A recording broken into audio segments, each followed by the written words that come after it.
Muy buenos días, hermanos en Cristo y María, una mañana más aquí para compartir la palabra dulce de Dios. Hoy es domingo 22 de noviembre del 2020. Es el domingo de la gran solemnidad de Cristo Rey del universo. Por lo tanto, no solamente el último domingo del tiempo ordinario, sino el último domingo de todo el año litúrgico. En una forma de hablar podemos decir que hoy para el calendario litúrgico es día de Año Viejo. Pasaremos toda esta semana, que será la semana de Cristo Rey del universo, y luego el domingo siguiente, primer domingo del tiempo de Adviento, podríamos decir que el calendario litúrgico señala el día de Año Nuevo, porque comenzaremos un nuevo año litúrgico con un nuevo ciclo de lecturas. Les habla el Padre Tomás Galarza Figueroa en esta gran solemnidad, esperando que hoy podamos abrirle nuestro corazón a Cristo Rey del universo y esta solemnidad marque para nosotros un buen comienzo en el plan de salvación de Dios que diariamente tiene que ser nuevo para nosotros y abrirnos las puertas del reino de los cielos. Es importante todo lo que esta fiesta en sí misma significa.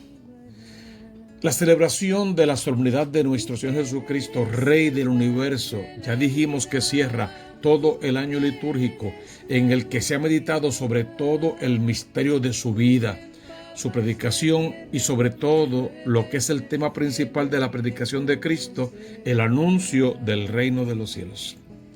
Esta fiesta de Cristo Rey sabemos todos que fue instaurada por el Papa Pío XI y fue el día 11 de diciembre de 1925. El Papa quiso motivar a los católicos a reconocer en público que el mandatario de la Iglesia es Cristo Rey y no hay otro. Durante el anuncio del reino, Jesús nos muestra lo que éste significa para nuestra salvación y lo que Cristo es como nuestro Salvador. Es la salvación, la revelación y la reconciliación ante la mentira moral del pecado que existe en el mundo entero. ¿Recuerdan ustedes cómo fue que Jesús le respondió a Pilatos cuando le pregunta si en verdad Él es el Rey de los judíos? Jesús le dijo: mi reino no es de este mundo. Si mi reino fuese de este mundo, mi gente habría combatido para que no fuese entregado a los judíos. Pero mi reino no es de aquí. ¿Lo recuerdan? Lo leemos en Juan 18:36. Jesús no es el rey de un mundo de miedo, ni de mentira, ni de pecado. Él es el rey del reino de Dios, que nos trae, que nos promete, y al que Él mismo nos conduce y el que nosotros tenemos que alcanzar viviendo aquí en la tierra vidas santas. Entonces, con esas ideas en mente, podemos acercarnos un poco a las lecturas de este fin de semana. La primera lectura es que es impactante, está tomada de la profecía de Ezequiel en el capítulo 34, versos 11 al 12, versos 15 al 17.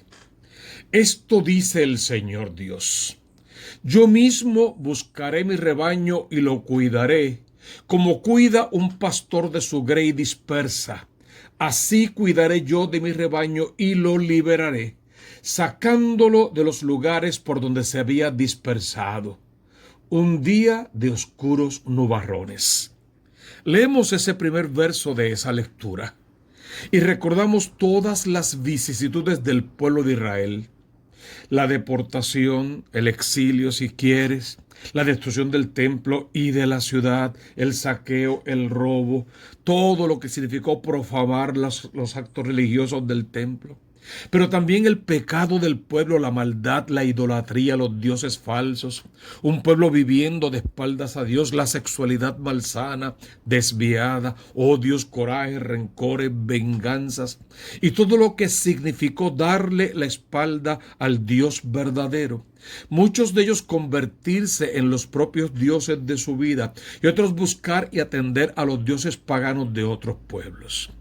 Todo eso trajo consigo que el pueblo fuera exiliado, que vivieran momentos terribles en el cautiverio otra vez, y que en apariencia Dios hubiese desaparecido de sus vidas, que no fue real. Fueron ellos los que intentaron vivir como si Dios no existiera. Y Dios simplemente los puso a prueba y fue purificando al pueblo hasta conseguir aquel resto de Israel que le sirviera para fundar la verdadera iglesia. Entonces, con este cuadro, con este fondo, con este marco, es que hoy tienes que examinar la historia de aquel pueblo y la historia de tu vida. Porque tú y yo también a veces hemos caminado de espaldas a Dios. Porque hemos escuchado la voz de los falsos pastores, de los falsos profetas y los hemos seguido. Porque hemos oído voces disidentes que en apariencia tienen razón, pero los métodos que usan para alcanzar su cometido son sin Dios, de espaldas a Dios, con dioses falsos y con una agenda oculta de acabar con Dios y con todo lo que éste significa, acabando primero con la Iglesia Católica. Y si logramos acabar con la Iglesia Católica, en efecto dominó, caerían todas las demás sectas. Por lo tanto, uno tiene que detenerse ante una lectura como esta y oír la voz del buen pastor, que tal vez la tenemos perdida y confundida entre muchas otras voces que nos hablan hoy desde todas las ideologías, pero hay que buscar y rebuscar hasta poder encontrar otra vez la voz del buen pastor para escucharla y seguir las huellas de aquel que nos lleva donde los pastos siempre son verdes y las aguas brotan frescas. Entonces uno examina, Dios, es urgente que vuelvas, no solamente a levantar tu iglesia. Antes de eso tienes que volver cada día a nuestra vida y a nuestro corazón para que nos rescates. Porque estamos dispersos como ovejas sin pastor. Para que nos cuides, para que nos tomes de la mano, para que nos hables al corazón, para que no endurezcamos nuestro corazón más contra ti, sino que lo abramos a tu inspiración, a tu palabra de amor. Acojamos el mensaje que de ti viene y cumplamos con tus mandamientos, que en fin de cuentas son el camino más corto para alcanzar nuestra salvación. Tú nos prometes sacarnos de los lugares por donde andamos dispersados, lugares de pecado, de miedos, lugares tenebrosos donde vivimos como enemigos unos a otros, sin el respeto a la institución del matrimonio, acabando con la familia, entregándole la educación de nuestros hijos a cualquiera que piensa lo que quiera y decide hacer una vida completamente irracional, donde el Rey de Reyes no es Dios, sino el capricho momentáneo de cada uno. Estamos cambiando la ley moral de un Dios todopoderoso por caprichos que nacen hoy y se mueren mañana, por gustos y preferencias, por estados de ánimos, y estamos dejando el mundo en manos de gente realmente maquiavélica y descabellada, que al haberse endiosado ni siquiera pueden salvarse a sí mismos, que van a intentar salvar a los demás. Entonces hoy Ezequiel nos hace un gran llamado de atención. Yo sé que están dispersos, porque han pecado contra mí, diría el Señor, pero estoy dispuesto a buscarlos, a reunirlos, a congregarlos y a darles una nueva oportunidad. Mira qué bonito continúa esa primera lectura. Yo mismo apacentaré mis ovejas y las haré reposar. Usa el término oráculo del Señor Dios. Eso significa, esto es palabra de Dios. Buscaré la oveja perdida, a ti, a mí, a los que hemos decidido vivir sin Dios o con dioses a nuestra medida. Buscaré la oveja perdida.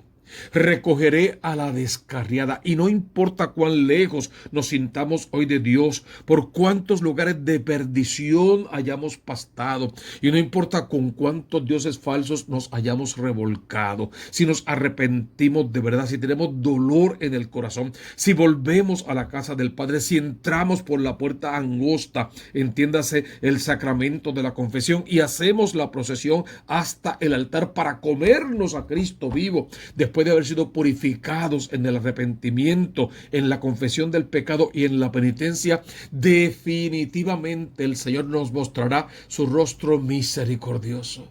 Buscará a la oveja perdida, recogerá a la descarriada, vendará las heridas, fortalecerá a la enferma. Y eso es hermoso, que Dios venga hacia ti que te levante del pecado en el que te has sumergido, que te tome en sus brazos, que te cargue sobre su hombro, que te lleve de vuelta a la casa de papá, que lama tus heridas, que cure tus heridas, que venda tus heridas y que te diga al corazón: tú eres mi hijo amado. Yo te estoy engendrando en este momento de poder. Pero a la que está fuerte y robusta la guardaré, la apacentaré con justicia. En cuanto a ustedes, mi rebaño, esto dice el Señor Dios: yo voy a juzgar entre oveja y oveja, entre carnero y macho cabrío. Si quieres, añádele a eso una frase que conocemos: yo le voy a dar a cada uno según lo que cada uno merece. Y cada uno merece según haya vivido su vida, de frente o de espaldas a Dios, haciendo el bien o perdido en el pecado del mal, practicando la justicia o abusando de sus hermanos.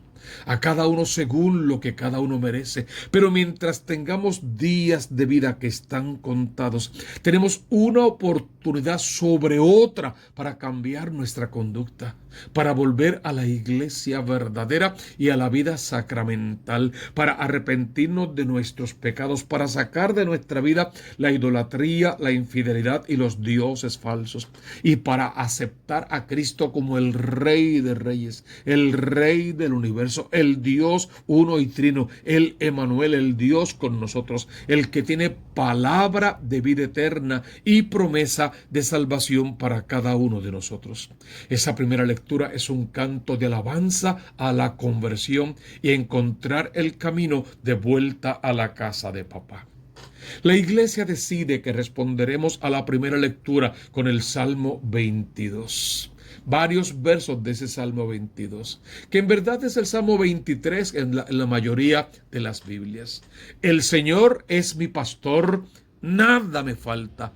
Quien, católico o no, cristiano o no, creyente o no, por lo menos una vez en su vida ha dicho estas palabras: el Señor es mi pastor, nada me falta. En verdes praderas Él me hace recostar. Me conduce hacia fuentes tranquilas y repara mis fuerzas. Me guía por el sendero justo, por el honor de su nombre. Preparas una mesa ante mí, enfrente de mis enemigos. Me unges la cabeza con perfume y mi copa rebosa. Tu bondad y tu misericordia me acompañan todos los días de mi vida, y habitaré en la casa del Señor por años sin términos. El Señor es mi pastor, nada me puede faltar. La segunda lectura está tomada de la carta del apóstol San Pablo a los Corintios, en el capítulo 15, versos 26 y versos 20 al 26 y verso 28. Dice así esta segunda lectura: hermanos, Cristo ha resucitado de entre los muertos y es primicia de los que han muerto. Igual podemos decir que Cristo ha resucitado de entre los muertos, y como Él ha resucitado, tiene promesa de resurrección para todos. No olvidemos la consigna: los que han vivido cumpliendo con el mandato de Dios y aceptando su voluntad y enseñándosela a otras, resucitarán para gloria eterna. Los que han vivido de espaldas a Dios o como si Dios no existiera, inventando sus propios dioses y sus propias reglas, resucitarán para ignominia perpetua. Si por un hombre vino la muerte, por un hombre vino la resurrección. Adán es el hombre que nos trajo la muerte de la mano de Eva. Cristo es el hombre que nos trae la resurrección de la mano de María. Pues lo mismo que en Adán mueren todos, así en Cristo todos serán vivificados. Pero cada uno en su puesto. Primero Cristo como primicia. Después todos los que son de Cristo en su venida. Después, al final, cuando Cristo entregue el reino a Dios su Padre. Cuando haya aniquilado todo principado, poder y fuerza, entiéndase, de este mundo, pues Cristo tiene que reinar hasta que ponga a todos sus enemigos bajo el estrado de sus pies.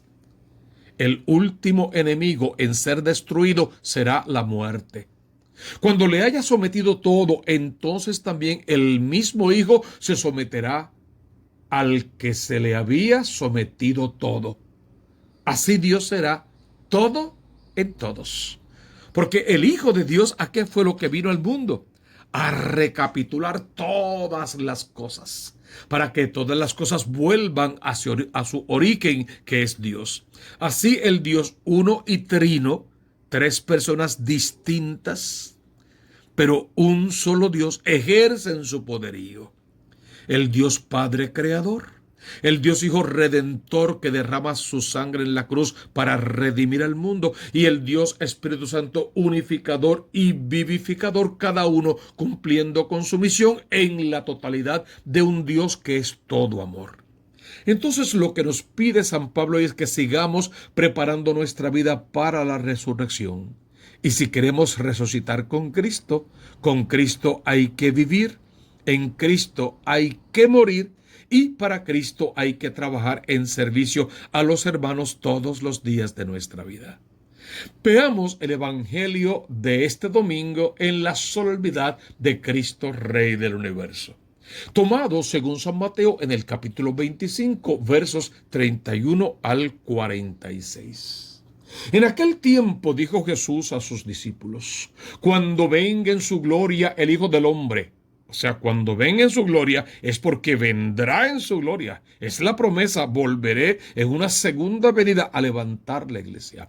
Y todos los ángeles con él, hombres de Galilea, ¿qué hacen ahí mirando al cielo? Ese hombre que ven subir en las nubes volverá en su gloria rodeado de los ángeles del cielo. Recuerden el texto de la ascensión de Jesús a los cielos.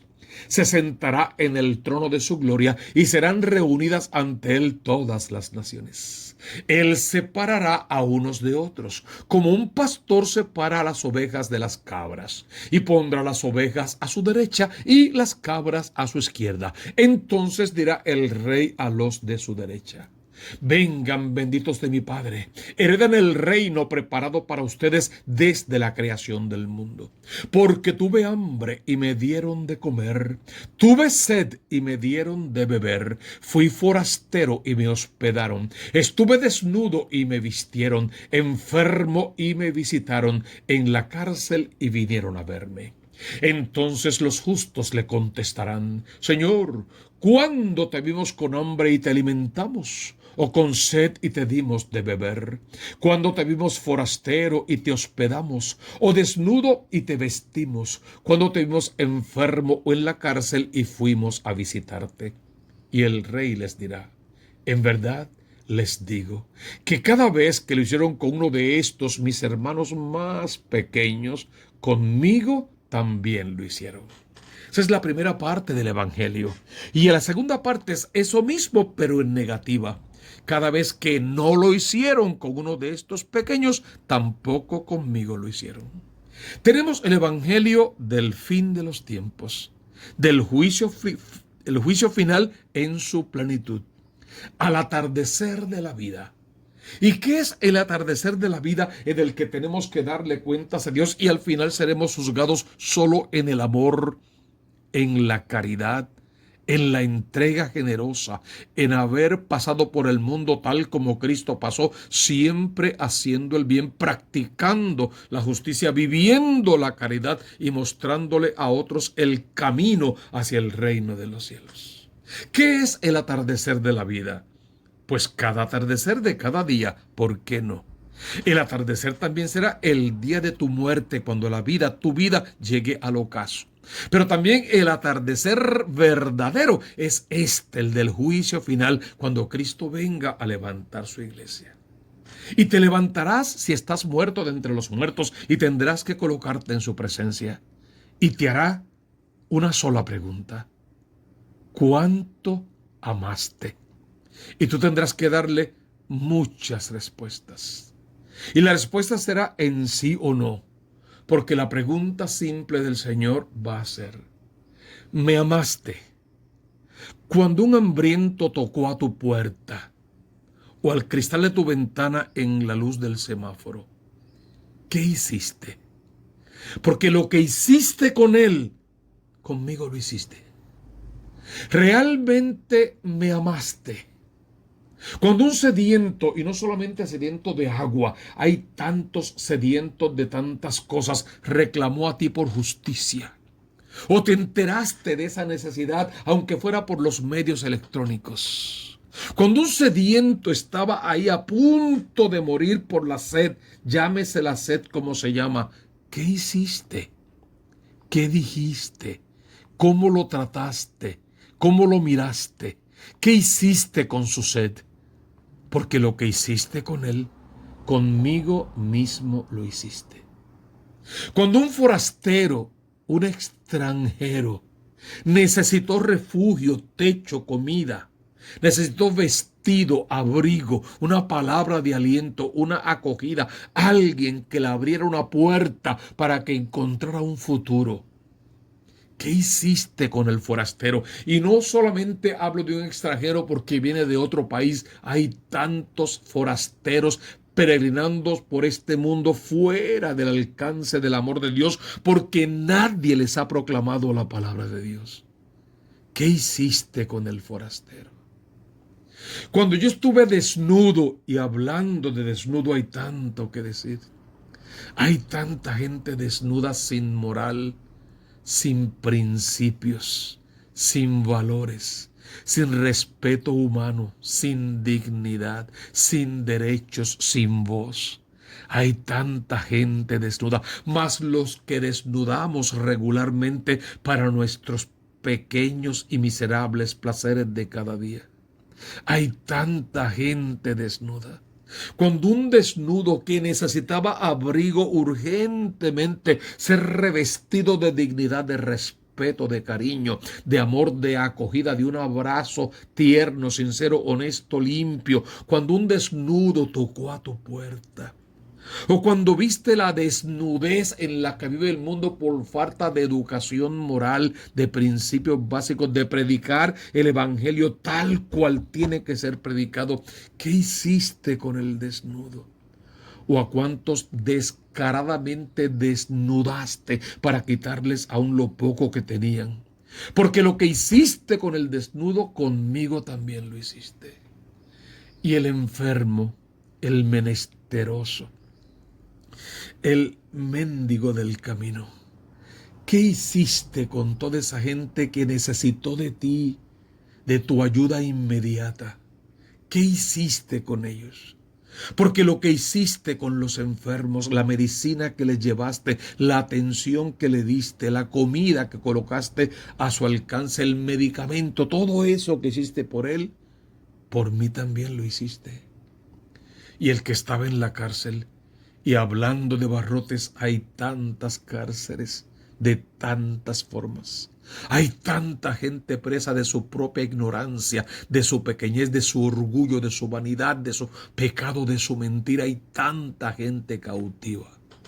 ¿Qué hiciste con el cautivo, con el preso, con el que perdió su libertad a causa de los amores pasajeros de este mundo incluidos? ¿Qué hiciste con los presos? Porque lo que hiciste con ellos también conmigo lo hiciste. Y lo que con ellos dejaste de hacer, a mí tampoco me lo hiciste. Yo fui quien tocó a tu puerta, quien tocó el cristal de tu carro, tu vidrio del carro en la luz del semáforo. Yo fui quien te gritó en la calle: Jesús, hijo de David, ten compasión de mí. Yo fui el que tenía una sed tan grande que ni siquiera podía hablar, y pasaste junto a mí, pero como olía medio mal, seguiste de largo porque estabas demasiado ocupado en las cosas del templo. Yo fui la voz que gritaba en el desierto, que clamaba por justicia. También fui el dedo que te señalaba el camino hacia Cristo y no lo quisiste ver porque en tu vanagloria te creíste pequeño, Dios. Y jamás pensaste que alguien tan miserable como yo podría hacerte algún favor en la vida, y estaba allí justo para hacerte el más grande favor de tu existencia: ponerte en vía de salvación, conectarte con el Salvador, llevarte a la presencia de Cristo. Cristo es Rey del universo. No es un rey político ni imperial. No es un rey social, aunque todo eso tiene que ver con su realeza. Es el rey del reino de los cielos. Y aunque te lo explicamos con las palabras que conocemos y los términos de realeza, corona, mando, no tiene que ver con ese tipo de reinado. Mi reino no es de este mundo. Solo una cruz llevó Cristo a la cabeza y no era una corona imperial ni real, no era de rubíes y esmeraldas. Llevó una cruz de espinas, recordándote a ti y a mí todos nuestros pecados. Llevó la capa de los latigazos, del flagelo, de la injusticia. Y llevó los piropos de las escupidas y las bofetadas. Llevó el cetro de una lanza clavada en el costado y el trono de una cruz. Esa es la realeza del verdadero rey, que no vino a ser servido sino a servir. Y salvarte significa asumir esa corona de espinas y esos flagelazos, y asumir también ese camino del Calvario directo al trono de la cruz. Asumir nuestra verdad de vida, para que desde la muerte del Cristo y la muerte a nuestro ego, a nuestra vanidad y a nuestro orgullo, podamos crecer en humildad y en mansedumbre y granjearnos para nosotros y para los demás el reino de los cielos. Mi reino no es de este mundo. Tienes que pasar por este mundo sabiendo que no le perteneces a este mundo, y se hace haciendo el bien, pasando por el mundo siempre haciendo el bien. Levantar los ojos al Cristo de la gloria y alabarlo, bendecirlo para la eternidad y recordar sus palabras. El reino de los cielos es como un granito de mostaza.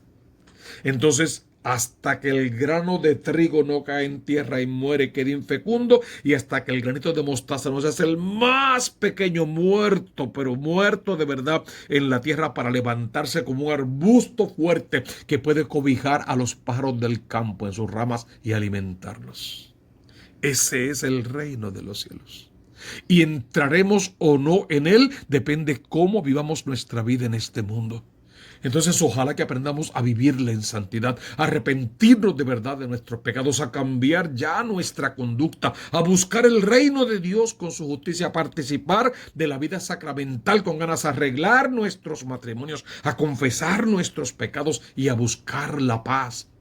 Se busca la paz sembrándola en el corazón de los demás, estableciendo la verdadera justicia y luchando para que todos los hombres gocen de su dignidad de hijos amados de Dios.